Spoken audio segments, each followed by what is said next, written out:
people say, oh, my goodness, that people are saying the unemployment rate is down. Why isn't my purchasing power increasing?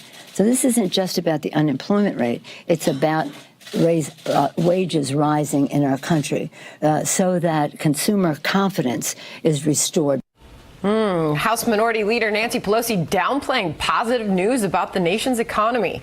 The California Democrats saying the jobs report means little to the American people who want to see higher wages. Joining me now, Rachel Campos-Duffy, a Fox News contributor, and Leslie Marshall, a syndicated radio host. I don't know, Rachel, it seemed like she cared about the employment rate when Obama was president. Why isn't it important now? Well, the economy wasn't very good. It was stagnated under Obama. She organized the Democrat conference in the House to vote against the tax cut. Not one of them voted for it.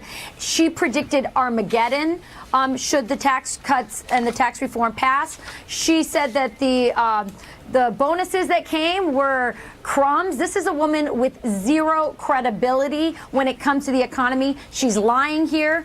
There is an 18-year high in consumer confidence. There is $100 trillion, surpassing $100 trillion in family wealth right now that's being reported for American families. The economy is booming. She needs to get out of her fancy office in D.C., out of her penthouse in San Francisco, and go to the places that Democrats lost, the forgotten Americans in middle America who are experiencing a boom as never before. It's an interesting strategy by Nancy Pelosi. I'm not sure it's working. What do you think, Leslie?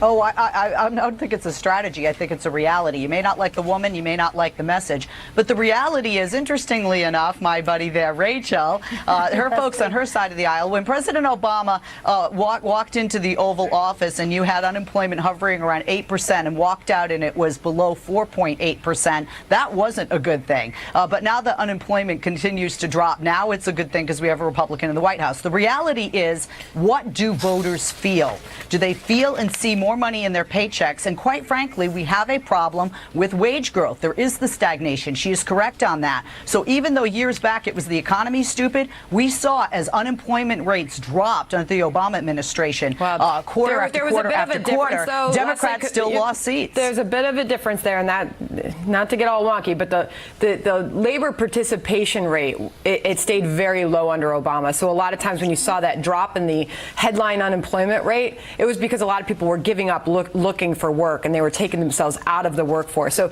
both of those indicators have improved under President Trump. But she talks about wages and she talks about consumer confidence, both of which, and this is fact, have risen under the current president, Rachel. Yeah, absolutely, they're rising. And it's the kind of jobs also. Remember, the Democrats told us that the dirty fingernail jobs, manufacturing, energy, logging, mining, that these were jobs that were gone forever. They were going to China. They were going to Mexico. We need to move to a green economy. And it turns out that if you deregulate and you lower taxes and allow the private sector instead of the federal government to run our economy, that those jobs are coming back. President Trump, whether you like him or not, he is fighting for American industry. Real quick, by the way, we've got this poll up, and I want to reference it. Which party would do a better job on the economy? Right now, Fox News polling still shows that a majority of Americans think it is best handled by Republicans, 43 to 38%. Leslie, Rachel, thank you. Thank you.